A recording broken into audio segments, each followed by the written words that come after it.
everybody, and welcome again. Nico and I are here with another episode of UU at Home to discuss UU at Home practices together.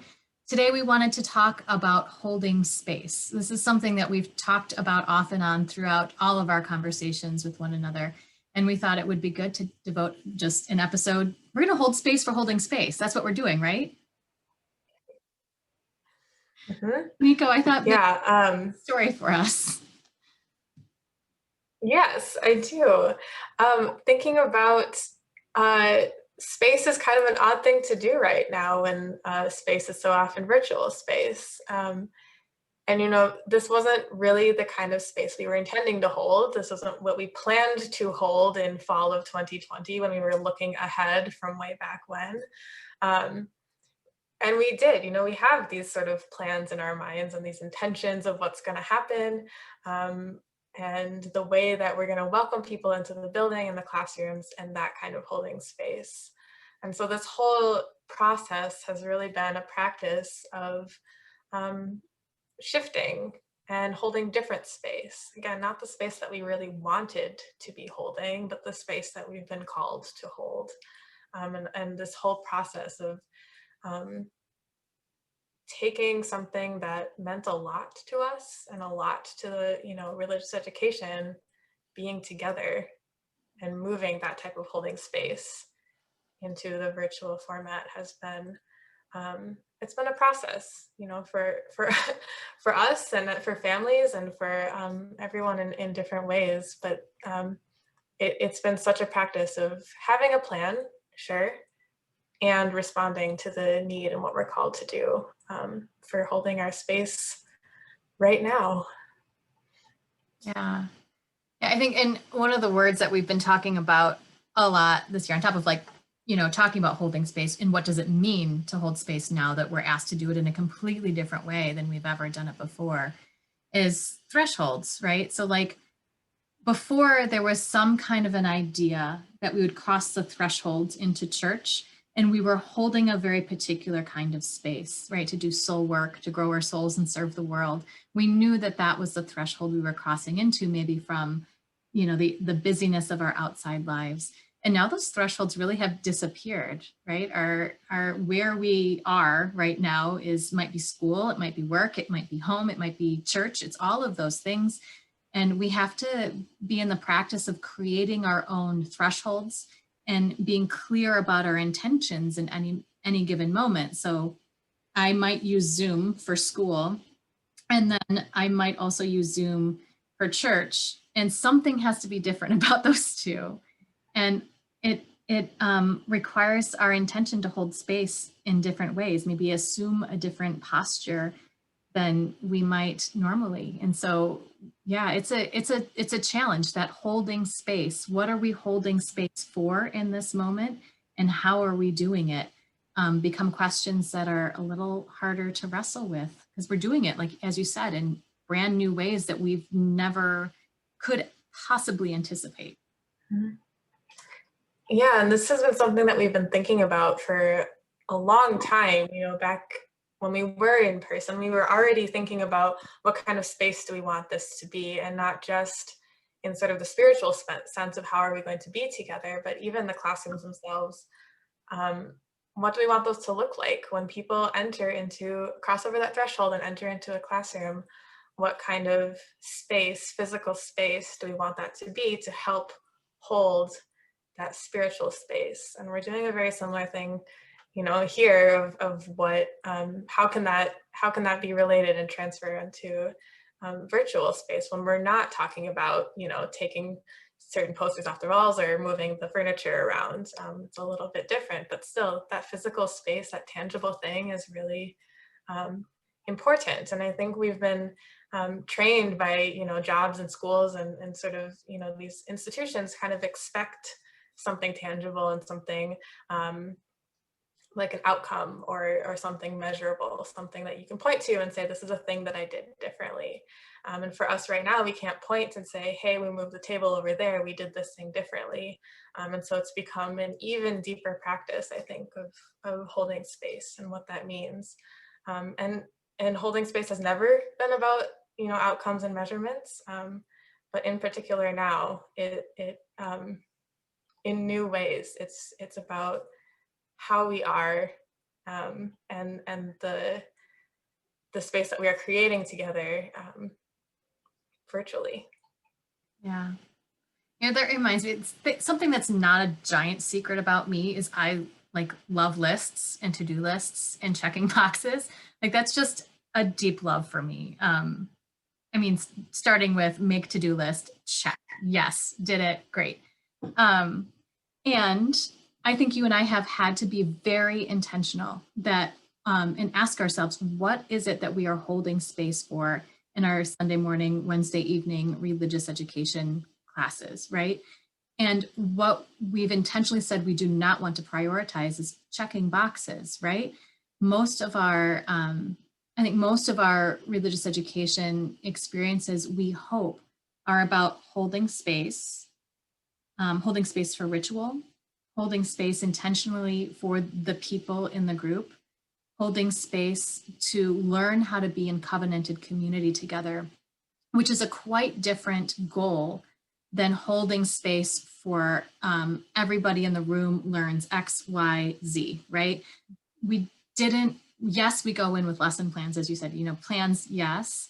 And we hold that plan with the knowledge that what we are holding space for isn't checking the boxes, as much as I love it.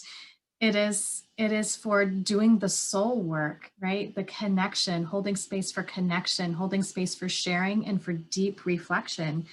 And that's not something that you can measure so well. And I think that we struggle with that I can't then take a test that says, what did you learn today?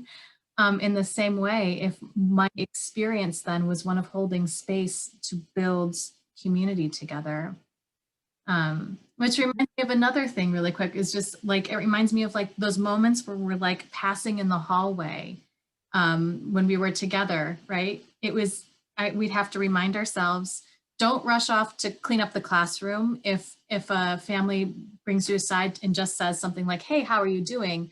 Because that, hey, how are you doing might really be, I'm holding this really heavy thing and I'm hoping you'll take a moment to hold it with me. And so that awareness of what are we holding space for in this moment can be really important. Yeah, and it's reminding me of covenant, of, one of the big ways, again, that we're not holding space in classrooms, we're holding space through covenant, which you don't need a classroom for. You can do in the classroom, but you don't need it, right?